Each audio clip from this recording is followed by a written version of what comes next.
Hello, this is TD Wells, entrepreneur and inspiration. And today I hope that you all have had a great day and that you were able to visualize all of the goals and all of the things that you want to come to your life. And the only way to do that is to make sure that you're aligned with exactly what it is you want to come.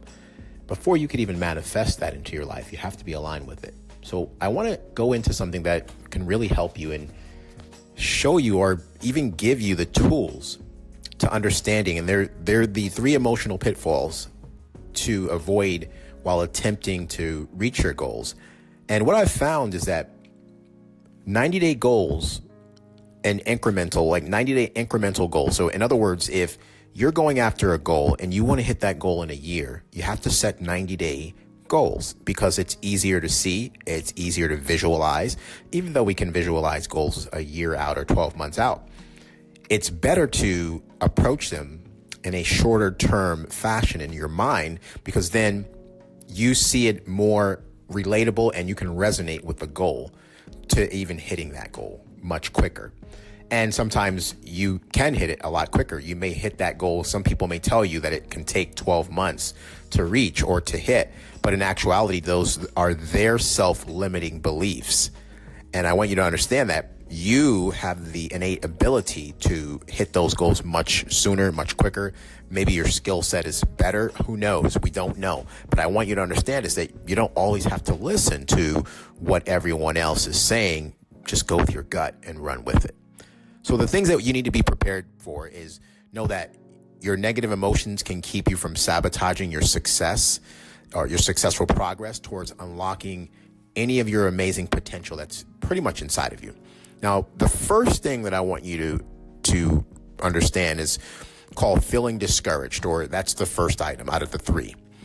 And some goals, it will take you longer, as I was saying, and than others. And it can be a little discouraging when you feel like you're not really making the amount of progress you should be.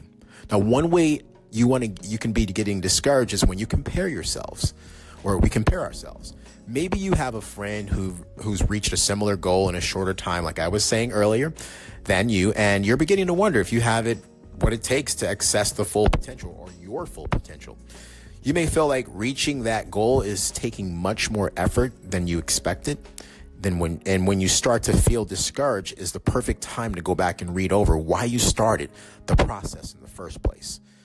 Now, looking at the big why, the active why, can renew your motivation for reaching your ideal outcome.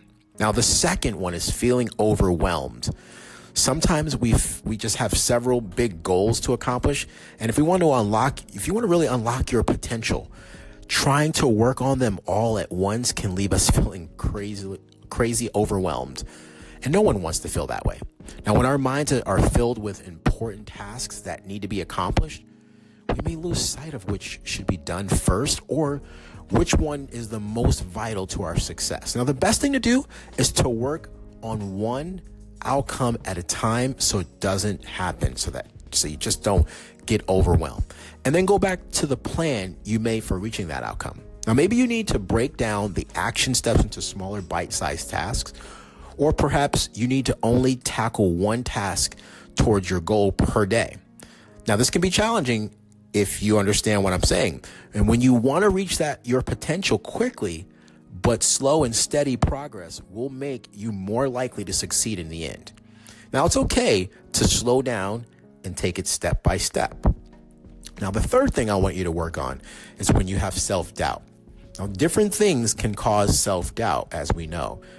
Hitting an unexpected obstacle or making slower progress than you'd hoped for can leave you pretty much wondering if the goal is attainable. Now, ways to re-engage in your goal is to tap into your support system. Get a little encouragement from people who believe in your abilities. You might also want to pull out your journal and do some free writing about your feelings, just the way you're feeling at that point in time. This is a great way to discover the root of the issue. And then finally, go back to your big why. And I don't mean just your why, I mean your active why. Because everyone has a why, but is it really active?